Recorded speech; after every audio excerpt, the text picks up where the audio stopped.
마가복음 8장 27절부터 29절입니다. 제가 27절 말씀 먼저 읽겠습니다. 교독으로 읽겠습니다. 예수와 제자들이 빌립보 가이사라 여러 마을로 나가실새 길에서 제자들에게 물어 이르시되 사람들이 나를 누구라고 하느냐.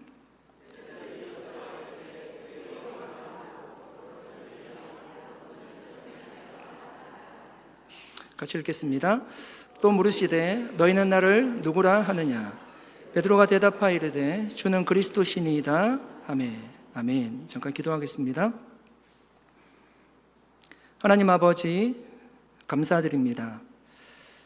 말씀의 저자이신 성령께서 이 시간 부족한 종을 사용하셔서 하나님의 말씀만이 온전히 증거되게 해주시옵소서. 이 시간 하나님의 말씀으로 하늘과 땅이 연결되는 은혜의 시간이 되게 해주시옵소서. 감사드리며 예수님의 이름으로 기도드립니다. 아멘. 예수님은 베세다 지방을 떠나 갈릴리 북쪽에 있는 가이사라 빌립보 지방으로 제자들과 함께 이동을 하셨습니다. 그 가이사라 빌립보 지방은 갈릴리 북동쪽을 다스리고 있던 헤롯 빌립이 통치하던 지역이었습니다. 빌립은 자신의 이름을 따서요, 빌립이란 이름을 따고 로마의 황제의 칭호인 가이사의 이름을 따서 도시 이름을 가이사 빌립보로 명명했습니다. 왜 여러분 도시 이름을요 가이사라 빌립보라고 얘기했을까요? 이 도시를 로마의 황제에게 헌정했습니다. 그러니까 자신은 로마 황제를 지지하고요 로마 황제에게 충성한다는 의미로 이름을 바꿨습니다. 원래 그 도시는 판네아스라는 도시였습니다. 무슨 뜻인가 하면 판의 도시다 이런 뜻입니다. 판은 그리스의 신입니다. 그리스 신 판을 섬기는 신전이 있었어요. 그래서 판네아스라고 불렀습니다. 그런데 가이사라 빌립보로 이름을 바꿨습니다. 이후에는 로마의 지배 아래 있으면서 로마 황제를 위한 신전을 짓기도 했고요. 여러 우상을 섬기는 제단이 있었던 도시였습니다. 여러분 그 도시의 느낌을 좀 이해하시겠나요? 많은 우상을 숭배하던 도시였고요. 정치가 난립하는 도시였습니다. 누구나 권력을 가지기를 원했던 도시였습니다. 그 도시에 예수님이 제자들과 함께 가셔서 아주 중요한 질문을 하십니다. 27절 말씀입니다. 예수와 제자들이 빌립보 가이사라 여러 마을로 나가실새 길에서 제자들에게 물어 이르시되 사람들이 나를 누구라고 하느냐. 로마 황제를 신으로 섬기는 도시, 여러 우상을 섬기는 도시, 그 중심에서 예수님이 제자들에게 묻습니다. 얘들아, 사람들이 나를 누구라고 하느냐? 여러분, 우리가 지금 8장까지 마가복음서를 묵상하고 있습니다. 예수님을 따라다녔던 수많은 사람들이 있었어요. 무리라고 하던 사람들이었습니다. 그들이 예수님을 어떻게 알았습니까? 하나님의 말씀을 가르치는 성경교사로 알았고요. 표적을 행할 때는 능력 있는 표적을 행하는 사람으로고 인정했어요. 많은 병자들을 고쳤죠. 치유하시는 주님이셨습니다. 여러 선지자 중에 한 사람으로 알던 사람들도 많았습니다. 하지만 또 다른 사람들은요, 예수님에 대해서 긍정적이지 않고 부정적이었습니다. 그가 유대 율법과 전통을 무시하는 사람이라고 생각했어요. 그를 부정적으로 평가하죠. 어떤 이들은 그가 먹기를 탐하고 포도주를 즐기는 자라고 했습니다. 세리와 죄인의 친구라고 얘기하면서 조롱의 눈빛을 보냈습니다. 예수님이 능력을 막 행하실 때 그가 귀신의 왕 바알세불의 힘을 빌려 그 일을 행하노라고 예수님을 모독하기도 했습니다. 여러분, 예수님이요, 사람들이 자신을 어떻게 생각하는지 다 알고 있습니다. 지금 다 겪고 있잖아요. 그런데 일부러 제자들을 그곳에 가이사라 빌립보 지방으로 데리고 가셔서 다시 묻는 거예요. 얘들아, 사람들이 나를 누구라고 하느냐? 제자들이 이 질문을 받고요, 예수님께 이렇게 대답합니다. 28절 말씀입니다. 제자들이 여짜와 이르되 세례 요한이라 하고 더러는 엘리야, 더러는 선지자 중에 하나라 하나이다. 여러분, 당시 사람들 가운데는요, 예수님을 세례 요한이라고 생각하는 자들이 있었어요. 그런데 여러분, 이 당시는 세례 요한이 죽었던 때였습니다. 근데 죽었던 세례 요한이 다시금 살아난 것입니까? 왜 예수님을 세례 요한이라고 생각했을까요? 그 이유는 그들의 눈에 세례 요한의 모습과 예수님의 모습이요, 너무 닮아 있는 겁니다. 세례 요한이 사람들에게 외쳤어요. 회개하라, 천국이 가까이 왔느니라. 예수님도 사역을 하시면서 외칩니다. 회개하라, 천국이 가까이 왔느니라. 이런 두 사람 모두 다 당시 종교적 제도나 외적인 권위에 기대지 않았어요. 그렇게 사역하지 않았어요. 종교적 제도라고 하는 것은요, 성전을 얘기하는 거예요. 성전에 올라가서 예수님을 사역하지 않고 예수님은 거의 변방에서 사역하셨어요.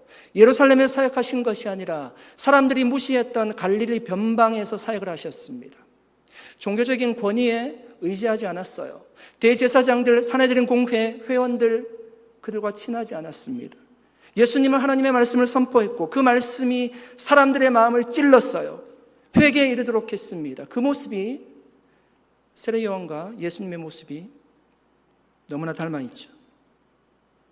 예수님께서 병든 자를 고치시고 귀신을 내어 쫓는 능력을 보이실 때 여러분, 사람들은요, 죽은 세례 요한이 다시 살아난 것처럼 얘기했어요. 헤롯 안티파스라는 왕이 마가복음 6장에 보니까 두려워하고 있어요. 자신이 목 베어 죽인 세례 요한이 다시금 살아났도다, 그렇게 고백하고 있습니다. 마가복음 6장 16절에 나와요. 이처럼 사람들은 예수님이 말하는 것과 사역의 일부만을 바라보고요, 세례 요한이 환생한 것으로 생각했습니다. 어느 날 시각장애인들이 처음으로 코끼리를 만져봤습니다. 한 사람이 먼저 코끼리의 다리를 만졌습니다.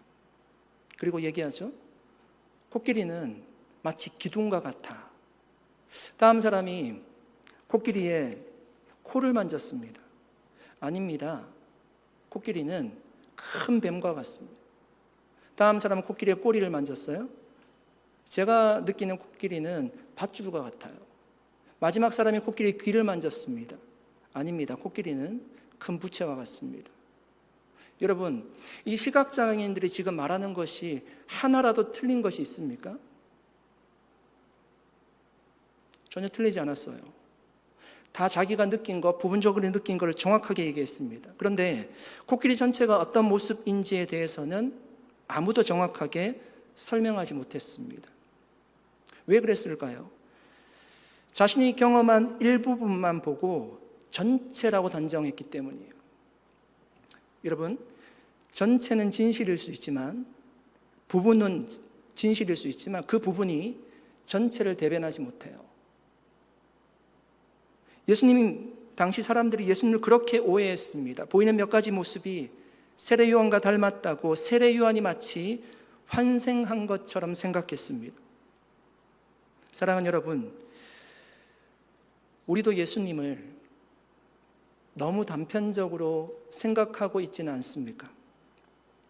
우리가 가진 지식이라고 하는 것이, 예수님에 대한 지식이라고 하는 것이 코끼리 다리 하나 만진 것입니다. 코끼리 꼬리 하나 만진 거예요. 예수님은 하나님이시고 우리가 생각하는 것보다 훨씬 더 크신 분이세요. 여러분, 믿으십니까? 이사야는 그래서 이렇게 고백했습니다. 이사야 55장 8절 9절 말씀입니다. 이는 내 생각이 너희의 생각과 다르며 내 길은 너희의 길과 다름이니라. 여호와의 말씀이니라. 이는 하늘이 땅보다 높음같이 내 길은 너희의 길보다 높으며 내 생각은 너희의 생각보다 높음이니라. 우리의 생각과 예수님의 생각이요, 현격하게 차이가 있어요. 사랑하는 여러분, 주님은 우리가 측량할 수 없을 정도로 크신 분이세요.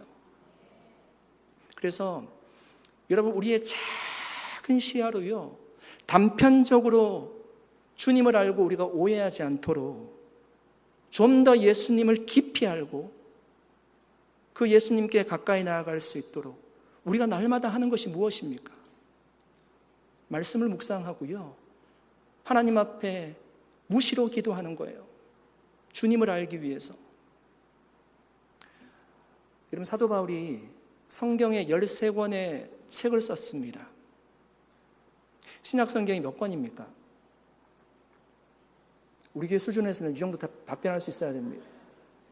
27권이잖아요. 그 절반을 사도 바울이 적었어요. 제가 생각할 때는 사도 바울만큼 예수님에 대해서, 하나님에 대해서 잘 아는 사람이 없을 거라고 생각합니다. 그런데 이런 사도 바울이 무엇이라고 얘기하는가 하면, 예수를 아는 지식이 가장 고상하대요.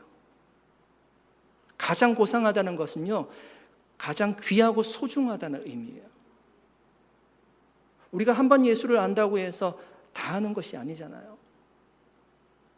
계속적으로 예수를 알아가는 거예요. 바울은 그 예수 그리스도를 알기 위해서, 주님을 알고 그 주님의 뜻대로 순종하기 위해서 매일매일 그 표대를 향해 달려가느라고 고백했습니다. 사랑하는 여러분, 저와 여러분에게 예수를 아는 지식이요, 가장 고상한 가치이십니까? 주님을 아는 것은 여러분 단순한 지식이나 정보가 아닙니다. 책을 찾아보고 읽고 주님을 아는 것, 어디에 검색해보고 주님을 아는 것, 그런 지식을 얘기하는 게 아니에요. 주님을 아는 것은요, 그것을 뛰어넘는 인격적인 교제로부터 시작하는 거예요. 여러분, 에덴 동산에서 아담과 하와가 주님을 안 것은요, 성경을 보고 주님을 안 것이 아니에요. 주님이 직접 말씀하시면 아담과 하와가 반응했어요. 주님과 교제했다고요. 주님을 만났다고요. 그렇게 주님을 아는 거예요. 우리가 들어갈 천국이라고 하는 곳은요, 주님과의 교제가 회복되는 거예요. 지금도 하나님의 나라가 임재했고, 이곳에 주님이 임재하시고 우리의 예배를 받으십니다. 그런데 우리가 죄성이 있어서요, 그걸 잘 느끼지 못해요. 천국은 어떤 곳인가 하면, 아담과 하와가 에덴 동산에서 하나님과 교제하듯이 대면하여서 하나님과 교제하는 곳이 천국이에요. 친밀한 교제를 통해서 주님을 알아가는 거예요. 여러분, 주님이 어떤 분이신지를 우리가 알지 못하고서 우리가 어떻게 주님 뜻대로 살아갈 수가 있습니까? 주님을 제대로 알지 못하면 예수님을 세례 요한이라고 오해했던 것처럼 전혀 다른 방향으로 믿고 살아갈 수도 있습니다. 사랑하는 여러분, 말씀과 기도로 주님과 친밀하게 교제할 수 있기를 축복합니다. 주님을 깊이 알아갈 때요, 그 안에 모든 보화가 들어져 있어요. 기쁨, 감사, 행복, 회복, 그 안에 들어 있습니다. 이번 한 주간 특별히 주님과 깊이 교제할 수 있는 한 주를 보낼 수 있기를 축원드립니다. 2024년 미국 바나 트렌드에서 미국인들의 마음속에는 예수가 어떻게 자리 잡고 있는지를 조사했습니다. 해마다 조사하는 리서치라고 합니다. 조사에 따르면 미국 성인의 80%가 예수님이 실존 인물임을 믿는다라고, 실존했던 인물임을 믿는다라고 합니다. 그 중에 55%는 그 사실에 전적으로 동의한다라고 합니다. 그런데 예수님이 하나님이시며 언젠가는 이 땅에 다시 오실 것이라고 믿는 분들은요, 불과 35%밖에 되지 않는다고 합니다. 사랑하는 여러분, 여러분은 예수님을 믿으십니까? 우리 모두 다 예수님을 믿는다라고 말하지만 예수를 누구로 믿고 있는지, 어떤 예수님을 고백하고 있는지 사실은 얘기해 보라고 하면요, 같지 않을 수 있습니다. 예수님 당시에도 그랬어요. 어떤 사람은 예수님을 세례 요한이라고 믿고 또 다른 사람은 예수님을 엘리야라고 생각했습니다. 왜 예수님을 엘리야라고 생각했을까요? 여러분, 구약시대 때 엘리야만큼 능력 있는 선지자가 없었습니다. 그가 기도하면 하늘에서 불이 내려왔고요, 그는 죽은 자를 살릴 수도 있는 사람이었습니다. 그가 간절히 기도하니까 3년 6개월 동안 닫혀있던 하늘이 열리면서 폭우가 내렸습니다. 그는 죽음을 보지 않고 하나님께 들림받은 자였습니다. 말라기서에 보니까 하나님께서 메시아를 보내기 전에 엘리야를 다시금 보내주실 거라고 말씀하고 있습니다. 여러분, 이런 상황 속에서 예수님께서 이 땅에 오셔서요, 수많은 기적을 보여주셨고 능력을 보여주셨어요. 그때 사람들 머리 가운데 딱 떠오르는 인물이 누구였는가 하면 엘리야였습니다. 아, 이분이 다시금 오기로 약속했던 그 엘리야구나. 예수님이 행하시는 능력만을 보고 오해했던 거죠. 사랑하는 여러분, 오늘날 우리에게는 이런 모습이 없습니까? 여러분, 지금도 많은 사람들은요, 예수님의 능력을 보고 예수님을 따릅니다. 기도하지 않다가도 문제가 생기면 예수님이 그것을 해결해 주실 것을 믿고 기도하죠. 병이 들면 치유를 예수님께 구하고요, 삶이 힘들면 주님 앞에 나와서 눈물을 흘리면서 도움을 구합니다. 여러분, 그렇게 기도하는 것은 전혀 잘못되지 않았어요. 주님이 그렇게 내 이름으로 구하라고 했습니다. 주님이 그 기도 들으시고 역사하실 것입니다. 그러나 여러분, 우리가 잊지 말아야 될 사실이 있어요. 예수님은 우리가 단지 필요할 때마다 불러내서 문제를 해결받는 그런 도깨비 방망이 같은 분이 아니라는 사실이에요. 단지 우리의 필요만을 채워주는 문제 해결사로만 여겨서는 안 됩니다. 여러분, 우리의 작은 문제 몇 가지를 해결해 주신 분이 예수님이 아니라 우리의 인생 전체를 이끄시는 주권자가 예수님이심을 믿습니다. 여러분, 우리가 오늘 찬양했어요. 그분이 주님이시라고 찬양했습니다. 우리의 주인이 되시는 분이 예수님이세요. 우리를 구원하시고 지금도 하나님 우편에서 우리를 위해서 중보하시고 기도하시는 분이 살아계신 하나님의 아들 예수님이십니다. 여러분, 작은 것에만 시선을 두고 정작 더 크신 예수님을 놓치지 마시기를 바랍니다. 예수님은 단지 우리의 삶의 일부분만 머무는 분이 아니라 우리의 삶의 전체의 중심이 되셔야 할 분입니다. 이런 당시 많은 사람들은 엘리야와 같은 예수님의 능력을 보고 감탄했지만 예수님이 누구신지에 대한 진리는 깨닫지 못했습니다. 그런데 바로 그 예수님이 누구신지를 아는 것이요, 훨씬 더 중요합니다. 병 하나 낫고 문제 하나 해결받는 거 너무너무 중요해요. 제가 들어오기 전에도 한 집사님 기도해 드렸는데 마음이 너무 아팠습니다. 아프시면 우리 가운데 그것보다 중요한 게 없어요. 너무너무 중요합니다. 그런데 여러분, 더 중요한 것이 있어요. 우리가 예수를 정말로 구원자로 고백하는 거예요. 그 안에 구원과 영생이 있어요. 사랑하는 여러분, 저와 여러분은 예수님을 누구로 알고 있습니까? 어느 주일학교 선생님이 어린아이들에게 물었습니다. 얘들아, 예수님은 누구시니? 아이들이 조용하자 선생님이 힌트를 줍니다. 예수님은 우리를 위해 죽으시고 부활하신 분이야. 그때 한 아이가 손을 번쩍 들며 이렇게 대답했습니다. 아, 그분요, 목사님이 매일 얘기하시는 분이요. 여러분, 우리도 매주일 예수님에 대해서 듣고 있어요. 여러분, 스스로 한번 질문해 보십시오. 우리는 예수님을 누구로 고백하고 있습니까? 여러분은 어떤 예수님을 믿고 있습니까? 오늘 본문을 좀 더 자세히 기록한 곳은 마태복음을 보시면요, 좀 더 자세히 기록이 되어 있어요. 마태복음을 보시면 예수님을 예레미야라고 생각하는 사람들도 있었습니다. 왜 그들은 예수님을 예레미야라고 생각했을까요? 여러분, 예레미야 하면 가장 먼저 떠오르는 것이 눈물의 선지자입니다. 이스라엘이 죄악 가운데 있는 것을 보고요, 정말 애통해하며 기도했습니다. 하나님의 마음으로 회개하라고 선포했습니다. 그런데 아무도 그의 말을 듣지 않아요. 오히려 핍박하고요, 구덩이에 빠뜨렸습니다.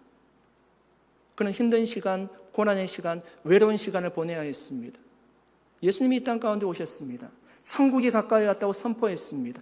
아무도 예수님의 얘기를 듣지 않죠. 예수님을 핍박했습니다. 예레미야도 눈물을 흘렸지만 예수님도 회개하지 않는 예루살렘 성을 보고요, 예수님이 우셨어요. 사람들이 이런 예수님의 모습이 마치 예레미야와 같이 보였습니다. 그들의 시선이 완전히 틀린 것 아니었습니다. 예수님은 예레미야와 같은 모습을 분명히 가지고 계십니다. 고난받는 선지자, 정의를 외치는 분, 안타까운 눈물을 쏟는 의로운 사람이었어요. 그러나 정작 그가 하나님의 아들, 그가 인류를 대신할 죄를 짊어질 메시아라고 믿는 사람들은 없었다는 것입니다. 사랑하는 여러분, 사람들은 본능적으로 눈물에 약하죠. 아이들이 울기만 해도 금세 마음이 약해지고요, 용서하게 돼요. 눈물은 우리의 마음을 움직이고 마음의 문을 열게 합니다. 그래서 어떤 이들은요, 예수님의 눈물을 보면서 주님은 따뜻하신 분이야, 감동적인 분이야, 그렇게 이해합니다. 물론 예수님은 사랑이 많으신 분이에요. 그 사랑의 표현이 눈물이었습니다. 그러나 그분을 그저 감성이 풍부한 사람 정도로 이해하면 안 된다는 거죠. 여러분, 예수님은요, 우리를 위해서 눈물을 흘려주신 분이기도 하지만 눈물보다 더 진한 모든 피를 쏟아주신 분이에요. 십자가에서 물과 피를 다 쏟아주신 분이십니다. 그분을 구세주로, 나의 주님으로, 살아계신 하나님의 아들로 고백할 때 여러분, 그 고백 위에 참된 구원과 영생의 문이 열리는 거예요. 제가 교육전도사로 처음 사역을 시작할 때였습니다. 지금도 너무너무 어설프지만 그때는 정말 교회가 저를 받아주셔서요, 저는 사역을 했다고 생각합니다. 그때 초등부를 섬겼는데 초등부 부장님이 여자 집사님이셨습니다. 그런데 이름이 남자 이름이었습니다. 제가 첫 번째 회의를 하는데 부장님의 이름을 2번 잘못 불렸습니다. 의도하지 않은 거고요. 저도 제가 그렇게 이름을 잘못 부르면서 약간 아차 싶었습니다. 그러자 그 부장 집사님께서 약간 언짢은 표정으로 말씀하셨습니다. 전도사님, 제 이름 제대로 좀 기억해 주세요. 제가 용서를 구하면서 생각했습니다. 사람들은 누구나 자기를 제대로 알아주기를 원하는구나. 저도 어떤 모임에 가면, 제가 순서자로 어떤 모임에 가면 순서지를 보게 되지 않습니까? 근데 그 순서지에 제 이름이 종종 잘못 기록되어 있을 때가 있습니다. 제가 사용하는 제자는 아이를 사용합니다. 그런데 어이로 이름이 기록이 되어 있습니다. 어떤 분은 지금도 제게 카톡을 주시고 이메일을 주시는데 어이로 이름을 적습니다. 괜찮습니다. 제가 이렇게 말해서 또 그렇게 보낼 겁니다. 괜찮습니다. 여러분, 글자 한자 차이지만 그 이름은 제가 아닙니다. 완전히 다른 사람이에요. 지금까지 예수님이 누구인지에 대해서 대한 대답은 다 좋은 대답이었어요. 여러분, 세례 요한, 엘리야, 예레미야, 평범한 사람한테 그 사람 닮았다고 하면 좋아할 거예요. 그런데 위대한 인물이지만 틀린 대답이에요. 그래서 예수님 이번에는 제자들에게 직접 물으세요. 29절 말씀입니다. 또 물으시되 너희는 나를 누구라고 하느냐? 베드로가 대답하여 이르되 주는 그리스도이니이다. 여러분, 예수님이 정말 알고 싶었던 것은요, 사실은 수많은 사람들이 자신을 어떻게 알고 있는지가 아니었어요. 제가 말씀드렸잖아요. 이미 예수님은 어떻게 사람들이 나를 생각하고 있는지 잘 알고 있어요. 예수님이 정말 알기를 원했던 것은요, 자신과 함께 3년 동안 먹고 마시고 있는, 수많은 말씀을 들었고 기적을 보았던 나의 제자들이라고 하는 그들이 나를 어떻게 알고 있는지가 더 중요했습니다.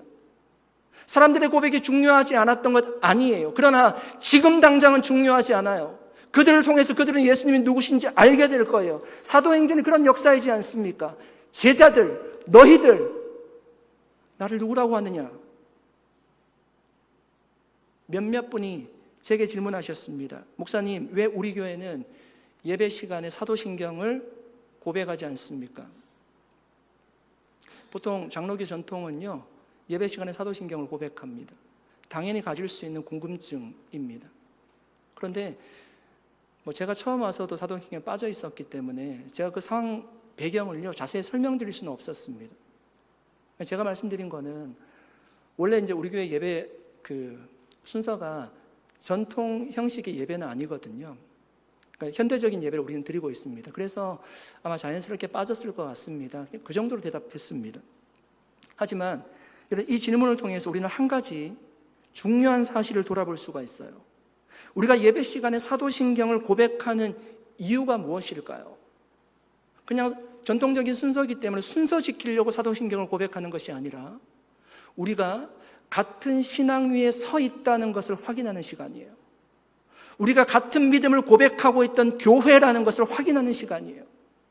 여러분, 사도신경은요 신앙의 엑기스를 담아놓은 신앙 고백입니다. 그 고백 가운데 가장 많은 부분을 차지하는 내용이, 고백이 누구에 관한 고백일까요? 예수님에 관한 고백이에요. 여러분 보실까요? 전능하사 천지를 만드신 하나님 아버지를 내가 믿사오며, 끝났습니다. 성부 하나님에 대한 고백이 끝났어요. 천지를 창조하신 하나님을 믿습니다가 끝이에요. 그 다음부터는 성자로 넘어갑니다. 그 외아들 우리 주 예수 그리스도를 믿사오니 이는 성령으로 잉태하사 동정녀 마리아에게 나시고 본디오 빌라도에게 고난을 받으사 십자가에 못 박혀 죽으시고 장사한 지 사흘 만에 죽은 자 가운데서 다시 살아나시며 하늘에 오르사 전능하신 하나님 우편에 앉아 계시다가 저리로서 산자와 죽은 자를 심판하러 오시리라. 여러분, 여기까지 성자 예수님에 대한 고백이에요. 뒤에는요 성령을 믿사오며, 끝입니다. 성령에 대한 고백 끝이에요. 성령을 믿사오며 거룩한 공예와 보편적인 교회를 믿는다는 고백이에요. 성도가 서로 교통하는 것과 죄를 사하여 주시는 것과 몸이 다시 사는 것과 영원히 사는 것을 믿사옵나이다. 아멘. 여러분, 사실 사도신경에서 예수님에 대한 고백을 드러낸다면요 사도신경에 남는 부분이 거의 없어요. 우리가 예배 시간에 사도신경을 고백하지 않더라도 이 고백을 동일하게 믿어야 합니다. 그래야지 여러분, 초대교회 때부터 지켜온 사도적 전통 위에 우리가 함께 서 있는 것입니다. 예수님이 누구인지를 고백하는 것은 우리 신앙의 중심이 되어야 돼요. 교회가 교회 되게 하는 뿌리예요. 오늘 읽었던 본문, 여러분 우리가 더 잘 아는 본문이 사실은 마태복음입니다. 마태복음은 예수님에 대해서 베드로가 이렇게 고백했습니다. 마태복음 16장 16절입니다. 같이 한번 읽어보겠습니다. 시몬 베드로가 대답하이르되 주는 그리스도시요 살아계신 하나님의 아들이시니이다. 여러분, 헬라어 본문을 직역하면요 당신은 그 그리스도이십니다, 이런 뜻이에요. 여러분, 당시에 자신을 그리스도라고 칭하는 사람들이 많았거든요. 그런 그리스도 아니라는 거예요. 하나님이 약속하신 그 그리스도라는 거예요. 구약에서 약속한 그 그리스도, 사람들이 지금 오기를 기다리던 그 그리스도, 히브리어로 그 메시아, 당신이 그 구원자라는 뜻입니다. 그리고 베드로는 이렇게 고백했습니다. 당신은 살아계신 하나님의 그 아들이십니다. 로마의 황제가 인간이지만 자신을 신격화했어요. 신의 아들이라고 얘기했어요. 그런 아들이 아니라 하나님이 약속하신 그 아들이라는 거예요. 그 아들. 당시 유대 많은 사람들은요 예수님을 세례 요한, 엘리야, 예레미야와 같은 훌륭한 선지자 정도로 이해했습니다. 오늘날도 많은 사람들이 예수님을 기독교의 창시자로 알고요, 이슬람 교도들도 예수님을 위대한 선지자로 고백하고 있죠. 그런데 여러분, 그런 구원은 그런 인식에서 시작이 되지 않아요. 우리가 받은 구원은 그런 인식에서, 그런 고백에서 시작되지 않아요. 선지자라고 믿는데 구원이 있습니까? 기독교의 창시자로 믿는데 구원이 있습니까? 없어요. 당신은 그 그리스도이십니다. 당신은 살아계신 하나님의 그 아들이십니다. 이 고백 위에 하나님이 교회를 세우시고요, 구원을 허락해 주십니다. 여러분, 예수님이 지금도 우리에게 묻습니다. 너희는 나를 누구라고 하느냐? 예수님이 이 질문을 가이사랴 빌립보 지방에서 했습니다. 제가 말씀드렸듯이 그곳은 우상 숭배가 팽배한 곳이었고요, 모두가 정치적으로 야망을 꿈꾸던 곳이었습니다. 하나님을 다 떠나 있던 그곳에서 예수님이 묻습니다. 너희는 나를 누구라고 하느냐? 로마 황제를 주님으로 섬기느냐? 나를 주님으로 섬기느냐? 너희는 나를 누구라고 하느냐? 2000년의 시간이 지난 지금 주님이 우리에게 물으십니다. 치열하게 살아가는 이 땅, 만모니즘으로 가득한 이 땅, 돈이 신이 된 이 땅, 이 실리콘밸리 한복판에서 저와 여러분에게 주님이 물으십니다. 너희는 나를 누구라고 하느냐? 사랑하는 여러분, 여러분은 예수님을 누구라고 고백하고 계십니까? 주님은 우리의 믿음의 정체성을 확인하고 싶어 하십니다. 오늘 이 시간 우리의 입술과 우리의 마음이 함께 고백하기를 소원합니다. 여러분, 마음으로, 입술로 저를 따라해 주십시오. 당신은 그 그리스도이십니다. 여러분, 이 고백을 했을 때요, 주님이 정말 기뻐하셨습니다. 정확한 고백이었기 때문이에요. 정말 마음을 다해서요, 주님이 기뻐할 수 있도록 고백합시다. 당신은 그 그리스도이십니다. 당신은 살아계신 하나님의 그 아들이십니다. 저는 정말 믿습니다. 여러분, 하나님 지금도 우리의 구원자 되세요. 지금도 하나님의 보좌 우편에서 우리를 위해서 기도하고 계십니다. 주님을 바라보십시다. 힘들고 어렵고 고통스럽고 정말 이 고통이 나에게서 떠나기를 원하는 마음, 힘들고 어려운 시간을 보내고 있는 우리 모두에게 동일한 마음입니다. 주님은 지금도 저를 구원할 수 있는 그 그리스도이심을 믿습니다. 지금도 저를 위해 눈물을 흘려주시고 하나님의 보좌 우편에서 저를 위해 기도하고 계시는 하나님의 아들이심을 믿습니다. 우리가 그 고백을 주님 앞에 드릴 수 있다라면 그 고백 위에 구원이 임할 것이고요, 그 고백 위에 교회가 든든하게 세워질 것입니다. 그 고백 위에 저와 여러분의 인생이 흔들림 없이 세워질 줄 믿습니다. 이 혼란한 세상의 한복판에서 정말 우리의 믿음의 정체성을 주님은 그리스도이십니다. 나를 살리는 하나님의 아들이십니다 라고 고백하여서 정말 주님께서 우리를 꽉 붙들어 주시는, 흔들리지 않는 신앙을 지키고 승리하는 삶을 살아갈 수 있기를 예수님의 이름으로 간절히 축복합니다. 기도하겠습니다. 살아계신 하나님 감사드립니다. 오늘도 베드로의 고백을 통해서 우리의 믿음을 다시 한번 확인합니다. 주님을 믿지 않는, 주님을 떠난 것 같은 그 땅에서 주님은 물으십니다. 너희는 나를 누구라고 하느냐? 주님, 오늘도 우리는 고백합니다. 주님은 그 그리스도이십니다. 당신은 살아계신 하나님의 그 아들이십니다. 우리가 고백할 수 있도록 도와주시고 우리에게는 모든 염려가 떠나가게 하시고 하나님의 구원과 은혜가 임할 수 있도록 역사하여 주시옵소서.